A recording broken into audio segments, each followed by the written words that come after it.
MBBS in North America. 32 లక్షలకే MBBS. ప్రపంచవ్యాప్తంగా గుర్తింపున్న degree.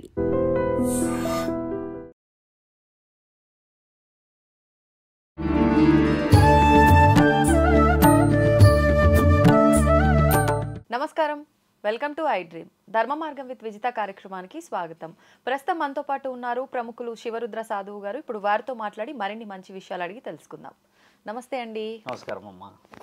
మనకి ఇప్పుడు ఈ సెప్టెంబర్ 6వ తారీఖు 7వ తారీఖు ఈ 2 రోజుల్లో చంద్రగ్రహణం రాబోతోంది అని చెప్పి, ఈసారి వచ్చే ఈ చంద్రగ్రహణం చాలా పెద్ద ఎత్తున ప్రభావం చూపించబోతోందని చెప్పి కొన్ని రకాల అంటే నక్షత్రాలు రాశుల వారికి తీవ్రమైన ప్రభావం ఉంది. ఈ ప్రభావం కొన్ని నెలల వరకు కూడా కంటిన్యూ అవుతుందని రకరకాలుగా వింటూ ఉన్నాం. అసలు ఈ గ్రహణం ఎక్కడ ఉంది, ఏ రోజున రాబోతోంది, ఈ గ్రహణ ప్రభావం మనపైన ఉండకుండా ఉండాలంటే ఏదైనా జాగ్రత్తలు తీసుకోవచ్చా, నియమాలు పాటించవచ్చా, అవన్నీ కూడా వివరించండి.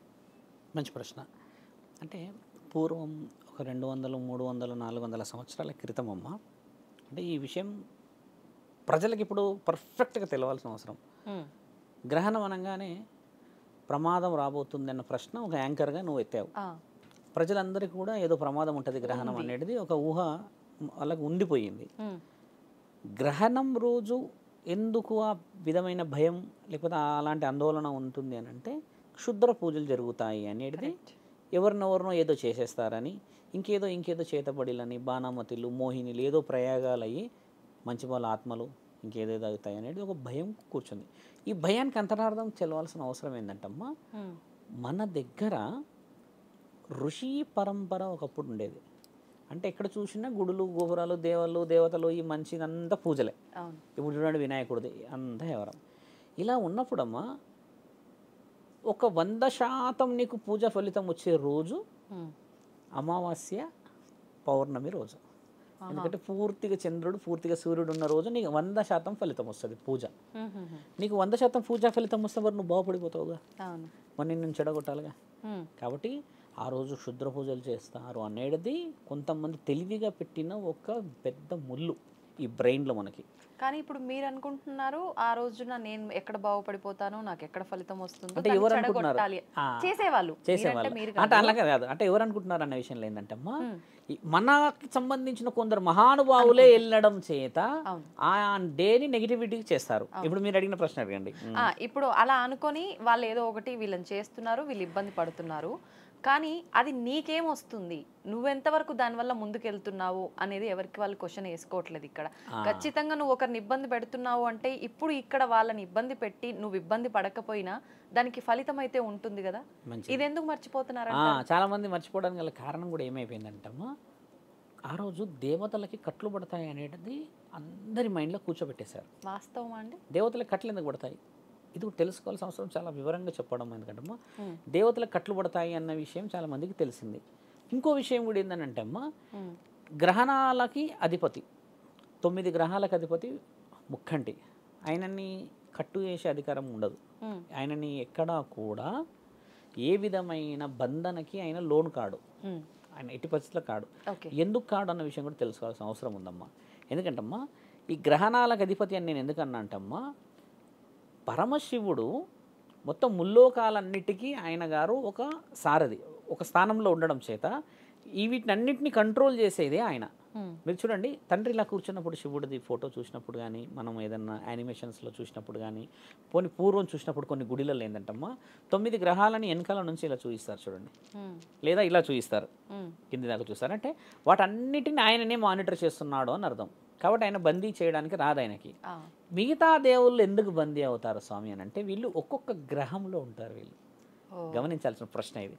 సూర్యగ్రహణం, చంద్రగ్రహణం, లేకపోతే ఇప్పుడు రాహు, కేతు, కుజుడు, ఇలా కొన్ని బృహస్పతి ఇట్లా ఉండడం వల్ల ఏమిటంటమ్మా ఒక నియమం మీద వీళ్ళు ఉంటారు. నీళ్ళల్లో చూస్తే శివుడే ఉంటాడు, భూమి మీద చూస్తే శివుడే ఉంటాడు, ఆకాశం మీద చూస్తే శివుడే ఉంటారు. మిగతా దేవతలు కూడా అలానే ఉంటారు, ఉండరని అనట్లేదు. కానీ ఒక బాధ్యత వచ్చినప్పుడు వాళ్ళు బందీ కాబడతారు. ఎందుకంటే ఆ సమయం మహాముఖ్యంటిది. ఎందుకంటే ఆ గ్రహణం అనేది తిరుగుతున్న సమయంలో దాన్ని ఆధీనంలో పెట్టుకోగలిగిన ఒకే ఒక ఆదిదేవుడు మహాముఖ్యంటి. ఎలా ఆధీనం పెట్టుకుంటాడు, ప్రజలందరికీ ఏం మేలు జరుగుతుంది అన్న విషయంలో పూర్వం నానుడు ఏముందంటమ్మా, శివాలయం లేని ఊరు ఉండకూడదు అనేది ఒకటి ఉంది. ఒకప్పుడు ఊర్లలో గుడిలు తక్కువ శాతంగా ఉండడం చేత శివాలయం కూడా ఉండేది. ఇప్పుడు ఒక వీధికి ఒక చివరలో ఒక గుడి అయింది కానీ శివాలయం ఉండదు, అమ్మవార్ల గుడిలో ఉంటూ ఉంటాయి. ఇలా ఉన్న సమక్షంలో పూర్వం ఏం చేసేవాళ్ళంటమ్మా, బొడ్డు రాయి పెట్టేవాళ్ళు. ఒక బొడ్డు రాయి పెడితే బ్రహ్మ విష్ణు పరమేశ్వరుల కలయిక, అది కిందనేమో బ్రహ్మ అమ్మ ఆ బొడ్డు రాయికి, అది 8 మూలలు ఉంటుంది, మధ్య మూల 4 ఉంటుంది, అదేమో విష్ణువు, తర్వాత పైన శివలింగం రూపంలో ఉంటుంది, అది పరమశివుడు. అంటే అందులో 8 దేవతల యొక్క నిక్షిప్తమైన శక్తిని వాళ్ళు పెట్టేవాళ్ళు పూర్వం.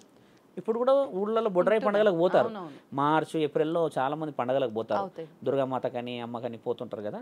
ఆ బొడ్రాయి అంతరార్థం ఎందుకు చెప్తున్నంటమ్మా, ఏదో విధంగా దేవుళ్ళు మనకి కాపాడే అవకాశాలు ఉండేటివి, ఇప్పుడు అది లేదు.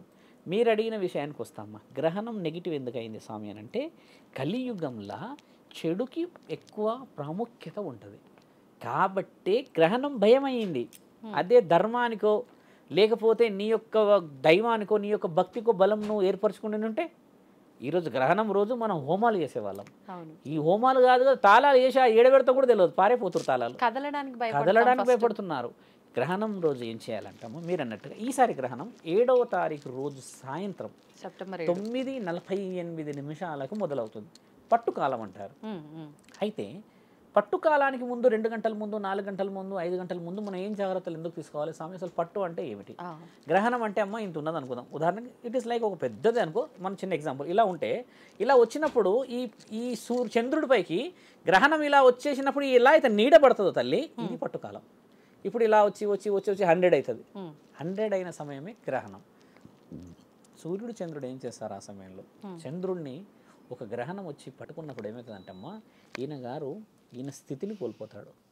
అసలు ఈ స్థితికి వెళ్ళిపోతాడు, ఈ గ్రహణాల పంచాయతీ అంతా మీద నడుస్తుంది. మరి ఈడ కింద ఉన్న వాళ్ళకి ఎందుకు ఈ భయాలు? గమనించాల్సిన ప్రశ్న ఇది. పైన కదా స్వామి ఆకాశంలో గ్రహణాలు కొట్లాడుకుంటాయి, పాము తింటది అంటారు, చూస్తారు రెడ్ మూన్ బ్లడ్ మూన్ అంటారు, ఇవన్నీ అన్నప్పుడు భూమి మీదకి ఎందుకు మాకు ప్రభావం? సూర్యచంద్రుల ప్రభావం భూమిపైన మన పైన మంచి ప్రశ్న, ఎందుకంటే ఆయన వెలుగిచ్చేది భూమి మీద కాబట్టి అక్కడ నెగిటివ్ జరుగుతున్నది అంటే ఈ నెగిటివ్ అనేది మన మీదకి వస్తుంది. కాబట్టి మన దేవాది దేవతలకి, మన ఋషి పరంపరలో ఋషులందరూ ఏం చేశారంటే, ఆ రోజు పొలిమేరకి కొన్ని పూజలు చేసేవాళ్ళు. పొలిమేర పూజలు ఇప్పటికి కొన్ని ప్రాంతాల్లో ఒక బెల్లు కొట్టుకుంటూ పోతాడు, టంగ్ టంగ్ టంగ్ అని కొట్టుకుంటూ పోతుంటే వెనకాల ఒక అతను ఇట్లా ఎర్రగా కుంకుమ పసుపు అంత బాగా కట్టి ఉన్నదాన్ని అట్లా అన్నం ముద్దలు వేసుకుంటూ పోతూ ఉంటాడు. బలి అంటారు కానీ అది అన్నమే, అది బలి కాదు. ఒక రకంగా అది అమ్మవారి శాంతో లేకపోతే దుష్ట శక్తులు ఊరు లోపలికి రాకుండానో. పొలిమేరలో పెద్ద మనుషులు కూడా ఎట్లాంటి పెద్ద మనుషులు ఉండేటోళ్ళు మీరు గమనించండి, నెత్తికి ఇలా వేసుకుంటారు, అది వేసిన వాడు కూడా కనబడకూడదని. ఎందుకంటే కొన్ని ధైర్యం ఉన్న వాళ్ళే పోతారు. ఇవన్నీ ఎందుకు చేసేవాళ్ళంటమ్మా, ఒకప్పుడు ఆ సమయానికి పొలిమేరలో దుష్ట శక్తుల యొక్క శక్తి పెరిగిపోతుంది, వాళ్ళు లోపలికి రాకూడదని జగన్మాతలు ఇచ్చిన శక్తులు మనకి. అది పాటిస్తున్నామా తల్లి? ఇప్పుడు మనం లేదు, ముమ్మాటికి పాటిస్తలేము. ఇది నేను చెప్తుంది కేవలం మనం ఏమంటామంటమ్మా, దేవుళ్ళు చంద్రుడు గ్రహణం గురించి మాట్లాడుతున్నాం, మానవుల దాకా ఇంకా రాలేదు. ఇప్పుడు అలా చేయడం చేత గ్రామాన్ని కాపాడుకునే వాళ్ళం, బొడ్రాయి పెట్టుకోవడం చేత రక్ష కదా. ఇప్పుడు గ్రహణం నుంచి చేతబడి ఆ బడి ఈ బడి అని నెగిటివ్ తీసుకొచ్చిందల్లా కూడా ప్రజలు కదా. ఈ ప్రజల నుంచి పాజిటివ్ ఎవరు తీసుకురావాలి? గ్రహణం రోజు 100% ఒక వ్యక్తి ఇబ్బంది పెడతాడు అన్న ఉన్నప్పుడు 100% నువ్వు పూజ చేస్తే ఎందుకు సక్సెస్ రాదు? ఎందుకంటే 100% వాడు నెగిటివ్ ఉన్నవాడికి అంత శక్తి ఉంటే అమ్మా, పాజిటివ్ ఉన్న నీవు పరమాత్మని కోరితే రాదా? మహాముక్కంటికి కట్లేసే అధికారమే లేదు కదా. మిగతా దేవతల కంటే వేస్తాము, కొన్ని నియమాలు ఉంటాయి, తాళాలు వేసిపోతాం, కానీ శివుడికి వేసేది లేదు. కాబట్టి మీరు గమనించి ఈసారి శివుడి యొక్క చిత్రపటాన్ని చూడండి కావాలంటమ్మా. ఈ చిత్రపటాన్ని కాదు, మీ ఇంట్లో ఏదైనా ఉంటే గ్రహణం రోజు తండ్రి యొక్క చిత్రపటాన్ని ఒక 2 మినిట్స్ ఇలా గమనించి చూడండి. ఆయన నువ్వు చెప్పేది వింటున్నట్టు కనబడతాడు చూడండి. ఇలా అందుకు కూర్చుంటాడు ఆయన. కడపలో ఏమి అంటారా, ఏమి పిలుస్తారా అని చూడడానికి కూర్చున్నాడు అంటారు తండ్రి. ఇది సాధువులకి చెప్పే మొట్టమొదటిది. మేము అడిగాం మా గురువు గారిని, ఎందుకు అలా కూర్చుంటాడు, ఇలా ఎందుకు కూర్చుంటాడు తండ్రి, ఇలా పట్టుకొని త్రిశూలం పట్టుకోనో లేకపోతే ఏదో పోతున్నట్టు కూర్చోడు ఎందుకు అంటే, మా గురువు గారు చెప్పింది మాట ఏంటంటే, రుద్ర, కడపలో ఏ ఆడపిల్ల లేకపోతే ఏ బిడ్డ ఏ ఇబ్బంది పడుతున్నాడో అది ధర్మమా అధర్మమా అని వినడానికని తండ్రి ఏకధాటిగా చెవులు పెట్టి వింటాడు కడపలో అని. అంటే అది ఎంత డెప్త్ మాట అంటే అమ్మా, దాని మీద ఎన్ని పుస్తకాలు రాయొచ్చు. అసలు ఆ అర్థార్థం మనం తెలుసుకుంటామా? ఆయన గారు దొంగనిద్ర అంటారు మన వాళ్ళు. ఆయననేమో కడపలో ఏం జరుగుతుందో విననీకి ఆయన కూర్చుంటారు. గ్రహణం రోజు వినాలి. ఎందుకు వినాలంటున్నట్టమ్మా, అది మీకు ఆ సెన్స్ కూర్చుంటుంది ఆ రోజు. ఎందుకంటే మిగతా అన్ని గుళ్ళు గోపురాలు అన్నీ మూసుంటాయి తల్లి. అవును. కాశీకి వెళ్ళి చూడండి ఒకసారి, చితాభస్వంతో చేస్తుంటారు ఆ రోజు పూజ. అభిషేకమా? ఎట్లా చేస్తారంటే మొత్తం అక్కడ అఘోరాలు నాగసాధువులు మిగతా వాళ్ళంతా విజృంభిస్తారు ఆ రోజు. మరి వాళ్ళు కూడా భయపడుకుంటూ లోపల జొరవచ్చు ఎక్కడన్నా. ఎందుకు? ఆ రోజు తండ్రి ఇంకా విలయతాండవం చేస్తాడు, బయటకు వచ్చి చూసుకుంటా అంటాడు, ఎవడొస్తారోనండి, నా పిల్లల అనుమతి, నేను ఇచ్చిన జన్మలకి, నేను ఇచ్చిన కుటుంబాలకి నేను ఉండంగానా మీరు దుష్టుల్ని శిక్షించడానికి ఆయన ఆ రోజు ఆ విధంగా కనబడతాడు. అంటే మీకు ఆలోచన చెప్తున్నా శివుడి యొక్క గొప్పతనం ఏంది అనేది. మీరు అన్నట్టుగా గ్రహణం రోజమ్మ నెగిటివిటీ, ఒక గర్భస్థంగా ఉన్న స్త్రీలని చిన్న పిల్లలని ఎందుకు బయటికి వెళ్ళనివ్వకూడదు. అంటే వాళ్ళ యొక్క పరిస్థితులు ఏంటి అని అంటే అమ్మ, గర్భంగా ఉన్న బిడ్డ నార్మల్గా ఉన్న వాళ్ళతో పోలిస్తే ఆమె ఇమ్మీడియట్లీ రియాక్ట్ కాలేదు ఏ పరిస్థితికి కూడా. ఎందుకు రియాక్ట్ కాదు? కొందరు మహానుభావులకు చెప్పాల్సిన ప్రశ్న ఇది. అమాయకంగా కొందరు అకాలం చేసేస్తారు, క్షణిక నిర్ణయాలతో చనిపోవడాలు ఏవేవో చేస్తారు కదా. ఇలాంటి అన్ని దుష్టులందరూ కొన్ని సినిమాల్లో చూస్తాం కదమ్మా, ఆ దయ్యాలు ఈ భూతాలని వాళ్ళు సేకరిస్తుంటారు కదా. వీళ్ళు ఏంటంటే దుష్టులందరూ కలిసి ఆత్మల సేకరణ కోసమో, లేకపోతే ఏ దయ్యాల భూతాల కోసమో, లేకపోతే ఇంకేదో బంధనాల కోసమో కొంతమంది తిరిగేటోళ్ళు కూడా ఉన్నారనేది మనకు చాలామంది చెప్తూ ఉంటారు. ఈయన ఎవరు, ఆయన ఎవరు, మొన్న ఒక అతను ఎవరో ఇబ్బంది పెట్టారు కదా, ఈయన ఏదో చేస్తున్నాడు అని నేను కొంచెం డెప్త్గా చెప్పను. అలా కొంతమంది దుష్టులు అమాయకులపైన దృష్టి సారించే అవకాశం ఉంటుంది ఇలాంటి రోజుల్లో. కాబట్టి వీళ్ళు గర్వంగా ఉండడం చేత సడన్గా ఏదన్నా తల తిరిగినట్టో లేకపోతే నడుము దగ్గర నొప్పి అయినట్టో అయితే ఇమ్మీడియట్లీ దానికి రెస్పాన్స్ కాలేకపోతారు వీళ్ళు. ఎందుకంటే బరువు ఉంది కదా కడుపులో. ఇప్పుడు మీరున్నారు, నేనున్నాను, సడన్గా ఏదన్నా ఏమన్నా ఇబ్బంది అయితే ఐ కెన్ యాక్ట్, ఏందో అని చెప్తారు, లేకపోతే ఏందమ్మా అని కొట్లాడతాం కదా. వాళ్ళు అలా కొట్లాడలేరు, ఎందుకంటే అది కనబడని శక్తి.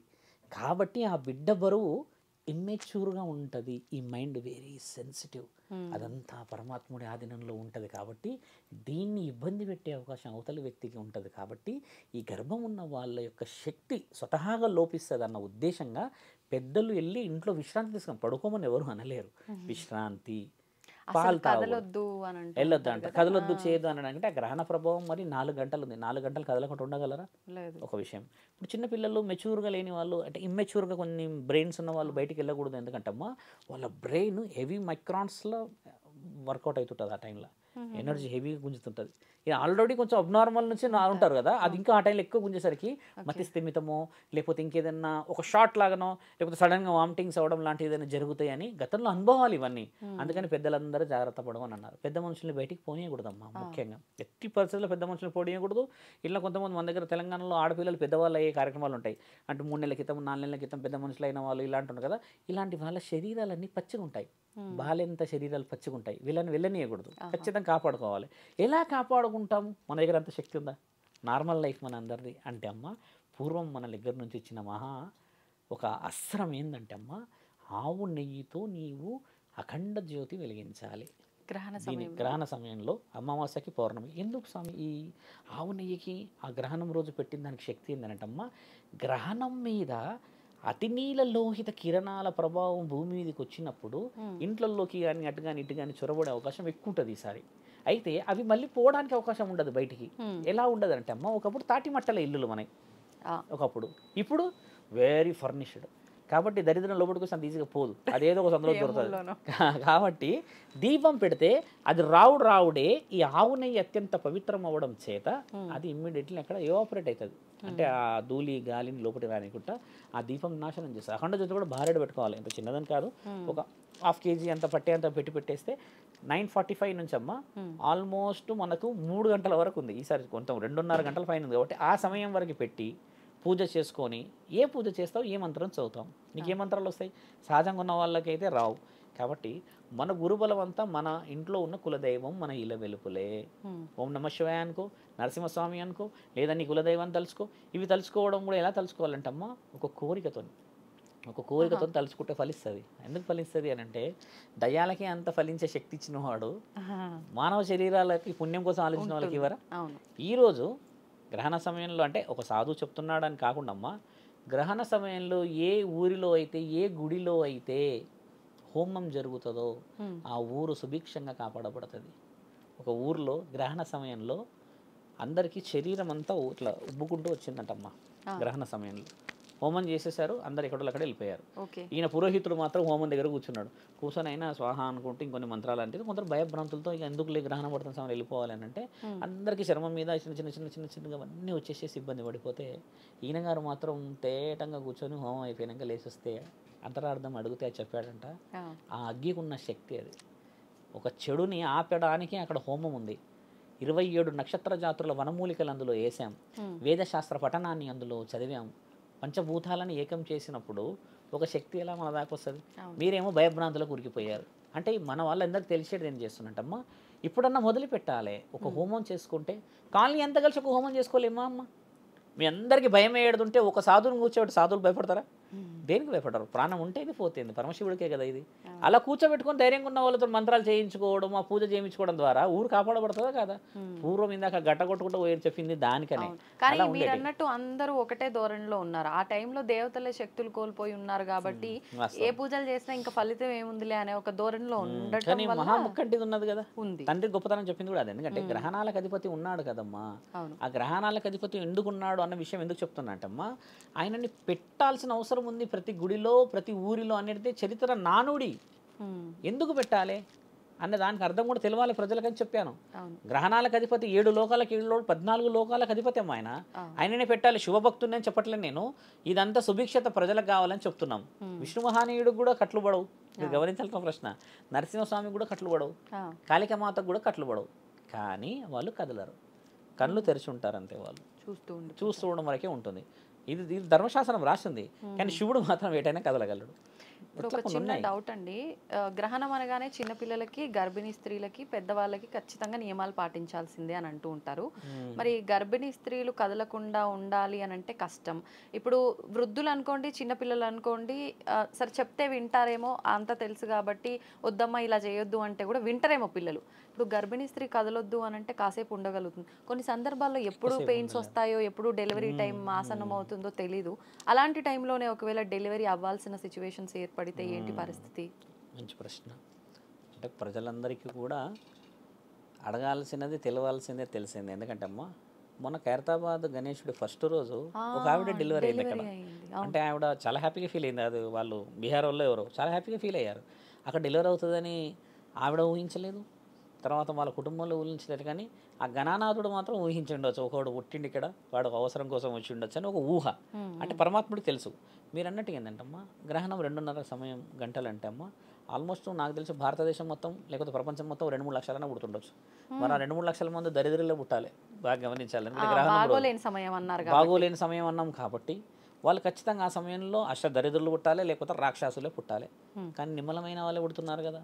దీని అంతరార్థం ఏంటంటమ్మా, గ్రహణం రోజే పిల్లలు ఎవరైతే ఉంటారో వాళ్ళకి దోషంతో పుడతారు. వాళ్ళు ఎడం వైపు మచ్చ కానీ, ఈపుల వెనక మచ్చ కానీ, కాళ్ళ దగ్గర ఒక మచ్చ కానీ, ఇక్కడ కానీ మచ్చ, ఒక పర్టికులర్గా మచ్చ కనబడుతుంది. ఎందుకంటే అది ఈయన పుట్టిన డేని గుర్తు చేయడానికి. ఎందుకంటే గ్రహణం రోజు పుట్టాడు కాబట్టి, ఒక కారణంతో పుట్టాడు కాబట్టి, ఆ కారణానికి ఉన్న దోషాన్ని నివారించడానికి మేనమామలు కానీ, మేనత్తలు కానీ, కొంతమంది ఉంటాయి మన దగ్గర, ఈ అన్నప్రసన్న చేసే రోజు బంగారు ఉంగరంతో తినిపించాలని, లేకపోతే శివాలయం ప్రదక్షిణ చేయాలని, ఆంజనేయ స్వామి గుడికి వెళ్ళి తమలపాకులు పెట్టి శనగలు లాంటివి, బెల్లం లాంటివి ఇచ్చేయాలంటే ఈ శాంతి వస్తుంది వాళ్ళకి. ఈ శాంతికి మార్గం ఉంది కదా. ఇలా వచ్చిన వాళ్ళందరూ కూడా కారణ జన్ములనే అనవలేను. ఎందుకంటే అందరు వచ్చేసి సమస్త లోకమంతా భయభ్రాంతులతో గురి అయిన సమయంలో పరమాత్ముడు చూడండి ఒక జీవిని పుట్టిస్తున్నాడు. భయం లేని వాడు వచ్చి తల్లిని చూసి ఏదో ధైర్యంగా పాలు తాగుతాడు, లేదా తంతూ ఉన్నాడు. మరి ఆ బిడ్డకున్న ధైర్యం మనకు లేదా? కొంచెం తెలివితో పోతే అమ్మా, పరమాత్ముడి లీల ఇది. గ్రహణం అనేది మీరు ఉన్నా లేకున్నా, మనం ఈ సృష్టి మొత్తం మునిగిపోయినా అవి వాటి కార్యకలాపాలు చేస్తాయి. ఈసారి గ్రహణం 3 సార్లు ఉంది ఇదే నెలలో. 7వ తారీఖు ఉంది కదా, 21కి 22 కూడా మళ్ళీ గ్రహణం ఉంది. కాకపోతే చంద్రగ్రహణమే. కాకపోతే మన దగ్గర పాక్షికంగా, వేరే దేశాల్లో ఎక్కువ శాతంగా ఇది కూడా ఉన్నది. 7వ తారీఖు ఏంటంటే పరిపూర్ణంగా భారతదేశం మీద చూయిస్తూ ఉంటుంది. ఆ రోజు పూజలు పురస్కారాలు, ఇల్లు మన వాళ్ళందరూ 9 గంటలకు తినేసేసి తర్వాత నిమ్మలంగా ఉండడం మంచిది. కొంతమంది మన వాళ్ళు ఏం చెప్తున్నారు అంటే అన్ని తీసి బయటపడేయాలట. అన్నీ తీసి పడేస్తాం అమ్మ బయట. మరి ఎన్ని హోటల్స్ ఉన్నాయి హైదరాబాద్లో?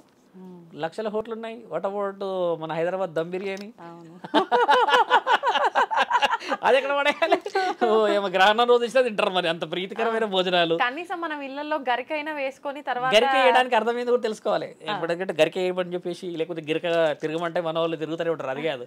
గరిక ఎందుకు వేయాలంటమ్మా, అతి నీళ్ళ లోహిత కిరణాలని అంటే వేడిని, ధూళిని, ఆ దుమ్ముని, ఆ యొక్క ఏమంటారు రాక్షస తత్వాన్ని ఆపగలిగిన ఒకే ఒక గరిక వెయిట్లెస్. గరిక అంటే వెయిట్లెస్ కదమ్మా, చాలా తక్కువ వెయిట్గా ఉండడం చేత దాన్ని గరిక వేయాలి. గరికని కడప దగ్గర అక్కడక్కడ వేసి పెట్టుకోవాలి, ఎందుకంటే ధూళి వచ్చేది లోపల నుంచే కదా. ఓ ఇంకా నువ్వు పెట్టుకున్న ప్రతి కుండ మీద పెడతావమ్మా గరిక? పెడతారంటే మనది ఏంటంటే మనతో వచ్చే సమస్య ఏంటంటే జస్ట్ పరిష్కరించుకోండి అంటే సరిపోదు, మనకి మొత్తం అన్ని మూలలకి వెళ్ళి పరిష్కరించుకోవాలి సమస్య. బయట కడప అఖండ జ్యోతి పెట్టేశావు, గరిక పెట్టేశావు, ఇంటికి మంచిగా పసుపు రాసి ముగ్గులు వేసేసావు, లోపల ధూపదీప నైవేద్యాలతో హారతి తెచ్చి పెట్టేశావు. ఇవన్నీ దాటేసి నువ్వు వండిన భవనాలకే వస్తుందా తల్లి? ప్రజలకి ఏంటంటే భయం, ఎంత వండుకుంటారమ్మో వాళ్ళు కొంచెం వండుకుంటారు, కాకపోతే వృధా చేయొద్దు అనేది మా ఉద్దేశం. అలా అంటే మనం 9 గంటలకి భోజనం చేసేస్తాం, మరి ఇమ్మీడియట్లీ 9:30కే గ్రహణం ఉంది, ఇది కూడా పవిత్రమే. గడ్డి మోపు పెట్టుకుని పడుకుంటాం, గరికని మింగేస్తారా లేకపోతే డెత్తి పెట్టుకుని పడుకుంటారా? కాబట్టి ప్రజల అపోహలు ఎక్కువైపోవడం చేత వాళ్ళ అపోహలు తీయడం మా బాధ్యత.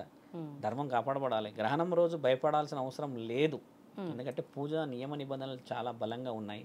అంత సులభంగా భయపడిపోయే రోజులంటే ఒక్కటి మాత్రం నేను చెప్తా అందటమ్మా, దుష్ట శక్తుల ప్రభావం చాలా బలంగా పెరిగిపోయింది గడిచిన 200-300 సంవత్సరాల్లో.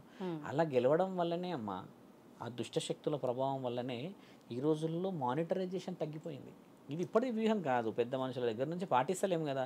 ఇప్పుడు హైదరాబాద్లో ఎంత పెద్ద టవర్ ఉందో అమ్మ బిల్డింగ్, అంత పెద్ద టవర్ మీదకి నేను పైకి కూడా చూడలేదు, నాకు భయం అవుతుంది అది. అంత పెద్ద టవర్లలో మనం అందరం బతుకుతున్నాము. ఎక్కడన్నా ఊర్లలో కనబడుతుంది హైదరాబాద్? ఊర్లలో పోండి, గ్రహణం రోజైనా ఏ రోజైనా ఏం చూసినా ఒక దీపం వెలుగుంటుంది, అఖండ జ్యోతి ఆ గుడిలో గలుమడుతుంది. కొంతమంది పెద్ద మనుషులు మాత్రమే తిరుగుతారు, పాటింపులు ఉన్నాయి మన దగ్గర, ఇప్పుడు లేవు హైదరాబాద్లో. కాబట్టి ఇక్కడ గ్రహణం అయితే ఇంకో దగ్గర మళ్ళీ తెల్లారుతుంది కదా, కాబట్టి కొంచెం జాగ్రత్తగా పోవాలి. మన వాళ్ళు పాటించాల్సింది ఏంటంటే ఆవు నెయ్యితో చేసిన అఖండ జ్యోతి. ఆడపిల్లలైనా ఎవరైనా గర్భవతులైనమ్మా తినేసి పడుకొని మంత్ర ఉచ్చారణ 2.5 గంటలు ఎవరైతే చేయగలుగుతారో వాళ్ళు ఖచ్చితంగా సక్సెస్ చూడగలుగుతారు. కాబట్టి ధర్మం చాలా బలమైనదమ్మా. గ్రహణంగా చాలామంది భయపడిపోతున్నారు, ఎన్నో మంది అడుగుతున్నారు గ్రహణం అంట గ్రహణం అంట గ్రహణం అంట. అట్లా ఉండదు, గ్రహణం అనేది మనదే. అంటే మనకు ఒక అవకాశాన్ని ఇస్తుందనే అనుకో. ఇప్పుడు గొప్ప తత్వం కాదమ్మా, మనం ఇందాక మాట్లాడేది కూడా మహాలయ పక్షాలు 15 రోజులు పరమాత్ముడు ఇచ్చినట్టు నీ భక్తి ఎంతో చూయించుకోవడానికి కూడా ఈ సమయం అవసరం. అందరు పడుకున్న సమయంలో ఎంత మంచి ఆప్షన్ నాకైతే అమ్మా. ఆ రోజు శివుడు కూడా వింటాడు, మిగతా దేవతలు ఎవరు వినరు. మరి ఆయనకి వినిపించల్లా వద్ద మన బాధ, శివుడికి ముచ్చట్లు చెప్పుకోవాలి, మంచి చెప్పుకోవాలిగా బాధలు. మన వాళ్ళు అవి చెప్పుకోరు, ఉరుకుడు. ధర్మం కాపాడబడాలి. ప్రజలందరినీ ఉద్దేశించి చెప్పేది ఏంటంటే మన శాసనం గొప్పది. గ్రహణాలు వచ్చినా, చంద్రగ్రహణం వచ్చినా, సూర్యగ్రహణం వచ్చినా, అమావాస్య ఏదొచ్చినా నీ కులదైవం, నీ ఇలవెల్పులు, నీ పెద్దలు నీతో పాటే ఉన్నారనేది తెలుసుకోవాలి. ఆ రోజు హోమంలో పాల్గొంటే అమ్మ, ఎక్కడ గుడిలో హోమం అయినా కూడా పోయి పాల్గొని వస్తే శరీర సౌష్ఠవతకి ఎవరు ఇబ్బంది పెట్టరు. గర్భవతులు, చిన్నపిల్లలు, కొంచెం ఇమ్మెచ్యూర్గా ఉన్నవాళ్ళు, పెద్దవాళ్ళు జాగ్రత్తగా ఎందుకు చెప్తుందంటే స్వతహాగా కొంచెం వాళ్ళు వీక్నెస్ అంతే. అంతకు మించి నీకు నాకైనా మన ఇద్దరం కలిసి ఈయన కలిసి ఆయన కలిసి ఏదో రోడ్డు మీద పోయినా గ్రహణం రోజు ఏమీ కాదు. అయ్యేదల్లా ఆల్రెడీ వీక్నెస్ ఉన్న వాళ్ళకి. అది చాలా ముఖ్యమైన ప్రశ్న. అది పెద్దలు చెప్పిండ్రమ్మా. ప్రతి యవనంలో అందరికీ అవుతుందని చెప్పిరా? చెప్పలేరు. కాబట్టి వాళ్ళందరికీ ఎందుకు చెప్పారో తెలియాలనేది మా ఉద్దేశం. కాబట్టి ధర్మం కాపాడదాం తల్లి. ధన్యవాదాలండి. నమస్కారం. తవ్వండి, తవ్వుతూనే శివలింగం సరే దాన్ని అట్లా కప్పేసేయండి, చూపించదండి. Krishna is there. మూర్తి పూజ కాదు, సాక్షాత్ బ్రజేంద్ర నందన భగవాన్ ఉన్నారు మూర్తిలో. ఏమీ ఆశించకుండా ఆరాధించే వాళ్ళు కూడా ఉన్నారా ప్రభుజీ? నిజమైన భక్తి అంటే మనకు తెలియదు కాబట్టి. And don't forget to subscribe to iDream. And for more videos, Please subscribe to iDream. Please subscribe to iDream. Please subscribe iDream. And please subscribe to iDream. For more videos, subscribe to iDream. please like, share and subscribe to the channel. Congratulations iDream. Subscribe to iDream. Subscribe to iDream. So subscribe to iDream Media. iDream ki iDream team andarki huge congratulations. Please subscribe iDream Media. Please subscribe to iDream. Subscribe iDream. Please subscribe to iDream. iDream అంటే నా కళల ఛానల్ను subscribe చేసుకున్న నోరు తిరుగుతలేదు, మీరైతే గంట గుర్తు కొట్టండి. For more such videos, please subscribe to iDream. Subscribe to iDream. Please subscribe to iDream. Please subscribe iDream Media. Please do subscribe to iDream. Please subscribe to iDream Media. For best entertainment and information, please subscribe iDream.